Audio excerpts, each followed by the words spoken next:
Magandang araw po sa atin lahat. Ngayon po ay ating tatalakayin ang pagiging isang santo ng ating simbahan, si Saint Romanus of Condat. Siya po isang pare, pero yon bago siya naging isang pare, ay ganito ang kanya naging kasaysayan. Siya isang pamayanan ay siya po ay umalis sa kung saan isang makasalanan na lugar. Pumunta siya sa isang liblib na lugar. Doon po nag-ayuno, nanalangin at sumunod sa ating Panginoon.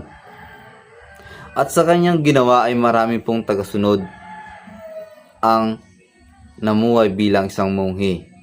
So sa isang lugar ay dahil sa dumami na ang tagasunod niya ay kailangan ng isang pare.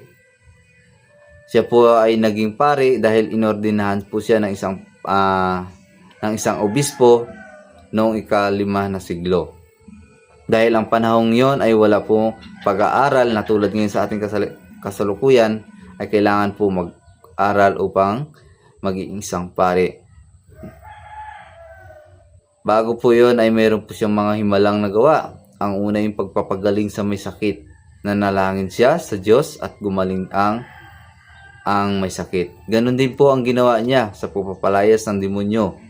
Nagdasal siya at umalis ang demonyo. At ang pangatlo po yung himala sa tubig, kung saan siya po nanalangin sa Panginoon na sana po ay magkaroon ng tubig.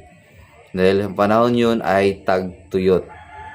Kaya ang nangyari, doon sa kanilang tinitirahan ay nagkaroon ng isang bukal.